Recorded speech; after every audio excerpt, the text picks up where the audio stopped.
प्रदेश के परिवहन मंत्री दयाशंकर सिंह ने न्यूज वन इंडिया से खास बातचीत की है। इस दौरान उन्होंने क्या कुछ कहा, देखिए। बागी बलिया से अपनी राजनीति करने वाले, छात्र जीवन से लगातार संघर्ष करके अपने मुकाम को हासिल करने वाले एक ऐसे नेता से आज हम आपको रूबरू कराएंगे जिसने हमेशा अपनी जीत तय मानी है। हम बात कर रहे हैं उत्तर प्रदेश सरकार के परिवहन मंत्री दयाशंकर सिंह जी की। दयाशंकर जी, बहुत बहुत स्वागत है आपका न्यूज़ वन इंडिया में। आज हमने आपका पूरा देखा दिन, आप आगरा के प्रवास पे थे और लगातार आप चल रहे हैं और करीब आधी रात होने के हुए अभी भी आपका सफर जारी है। बात करेंगे दयाशंकर सिंह की। बिहार में जन्मे, बलिया से राजनीति की, छात्र जीवन को लिया, कैसे देखते हैं? अगर आप देखेंगे, अपने जीवन को देखेंगे तो अगर डिस्क्राइब करना चाहे तो कैसे करेंगे जी? जीवन को क्या, हम लोग तो बस काम करते रहे। कोई प्लानिंग नहीं था। और कोई पढ़ने के लिए आए थे मेरे लखनऊ में।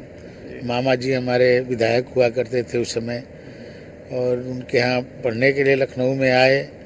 धीरे धीरे विद्यार्थी परिषद के संपर्क में आए, विद्यार्थी परिषद के कार्यकर्ता हुए, छात्र संघ के चुनाव लड़े, महामंत्री अध्यक्ष हुए। फिर अपने आप जो है युवा मोर्चा में संगठन ने भेज दिया।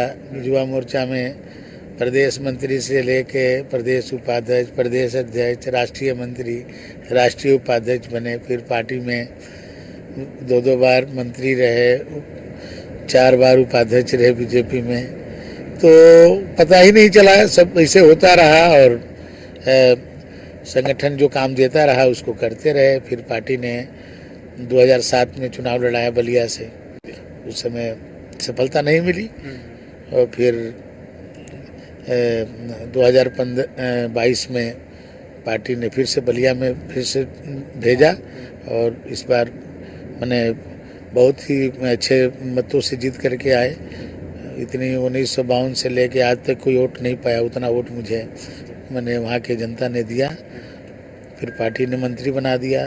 तो जो काम पार्टी संगठन देता रहा उसको कोशिश करते रहे कि ईमानदारी से, निष्ठा से करते रहे और आज जो है यहाँ पर हूँ। आज भी कोई ऐसा दिन नहीं होगा मेरे, जब से मैं मंत्री बना हूँ, आप देख लीजिएगा, कोई ऐसा दिन नहीं होगा कि मैं किसी न किसी ज़िले में न रहा हूँ। मैं लखनऊ में दिन भर काम करता हूँ, फिर शाम को मैं किसी न किसी ज़िले में जाता हूँ, फिर जो है दूसरे दिन फिर आ जाता हूँ, फिर दूसरे दिन किसी और ज़िले में रहता हूँ। तो मैं इतने 2 वर्षों में उत्तर प्रदेश के 75 जनपद में मैं किसी जनपद में कई बार जा चुका हूँ। ऐसा कोई जनपद नहीं है जहाँ पर मैं 1 बार 2 बार न जा पाया हूँ। तो ये इसी में मैंने हमारा हॉबी हो गया है ये। जिस तरह से जैसे कुछ लोगों का ये है कि कुछ हर तरह कोई मनोरंजन कोई करता है, कोई अपना, हर तरह के लोगों के अपने अपने वो होती है। हमारे ये हॉबी में आ गई है। सो के उठता हूँ और सोने तक यही सब करता रहता हूँ। कार्यकर्ताओं के बीच में, दिनचर्या में आ गया आपके कार्यकर्ताओं के बीच में रहता हूँ। सुबह उठता हूँ सो करके तो कार्यकर्ताओं के साथ उठता हूँ, और जब सोता हूँ तो भी कार्यकर्ता मेरे अगल बगल ही रहते हैं। कब नींद आ जाती है और कब नींद खुलती है मुझे पता नहीं चलता है।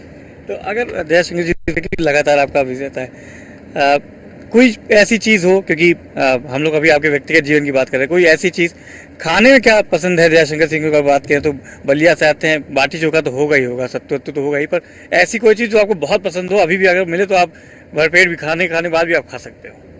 नहीं, देखिए, वो तो आपने ऐसी बात कह दी भाई। बाटी चोखा हम लोगों के जो परंपरागत जो है, जो मेरा घर भी है वो समझिए, और उसके बीच में गंगा जी हैं, और गंगा जी के उसमें जब दोनों के बीच में गंगा और वहाँ पर मैंने सरजू जी में जमुना जी बहती थी, और बीच में जो भाग होता था हम लोग की खेती होती थी, तो वहाँ दूसरा कुछ होता ही नहीं था। कंडे पर जो है बाटी चोखा बनाते थे, वहीं पर उसी कंडे पर दाल बैठा दी, उसी कंडे पर चने का साग बना लिए, वही लोग खाते थे।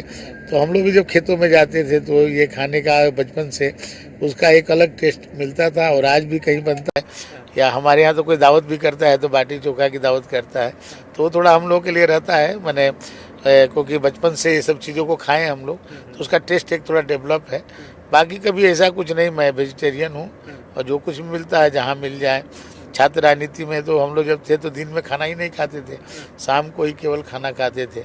और आज भी मैं कभी आज तक कहीं मान लिए बाहर में रहे, कोई करता है या कहीं मैंने नाश्ता, हम कभी आज तक नाश्ता नहीं किए। मैं सुबह में जो खा लेता हूँ तो पूरा मैंने फिर दिन भर कोई ये नहीं, और रात में ही खाता हूँ। फिर मैंने कोई ये नहीं कि कभी नाश्ता मैंने नहीं किया। नाश्ता भी करता हूँ तो मैंने भोजन के ही मैंने वो समझ जो भोजन ही हो जाता है मेरा। हाँ, एक ही टाइम सुबह में जब भी नहा धो के पूजा करने के बाद जब खाते हैं तो पूरा खाते हैं, चाहे वो नाश्ता ही हो तो नाश्ता ही भोजन ही हो जाता है मेरा। ब्रेकफास्ट और लंच एक ही में। हाँ, एक ही में रहता है। और फिर जो है रात में कहीं हम लोग जो है आज भी मैं कभी भी अपने मंत्री आवास में रात में खाना नहीं खाया हूँ। ठीक है, बहुत बहुत धन्यवाद। तो बहुत विभाग जवाब देते हैं जयशंकर जी, आज उन्होंने दिया किस तरीके से छात्र जीवन से उभर कर बाटी चोखा का स्वाद लेते हुए लखनऊ विश्वविद्यालय से और प्रधानमंत्री तक का सफर किया है। बात की चुनाव की अखिलेश यादव पे, राहुल गांधी पे और बहन जी पे। अब ये तय होगा 4 जून को कि 80 का पार का आधार है और 400 पार की जो बात है वो कितनी सही होगी, और राहुल गांधी और अखिलेश यादव को उत्तर प्रदेश का जवाब देगा, ये आने वाले वक्त होगी। पर जयशंकर सिंह जी का कहना है कि अब की बार 400 पार, यूपी में 80 की 80 सीट। देखिए, तो ये थे जयशंकर जी, 80 का आधार और 400 पार, प्रधानमंत्री मोदी तीसरी बार। अब सफर जारी रहेगा, अगले एपिसोड में हम आपको लेके चलेंगे किसी और कदावर मंत्री के पास जो अपने कॉन्स्टिट्यूंसी में लेके चलेंगे, और वहां पर बताएंगे कि उत्तर प्रदेश में असली में क्या हाल है। विजुअलिस्ट अमित साहनी के साथ Manish Mishra, news on India,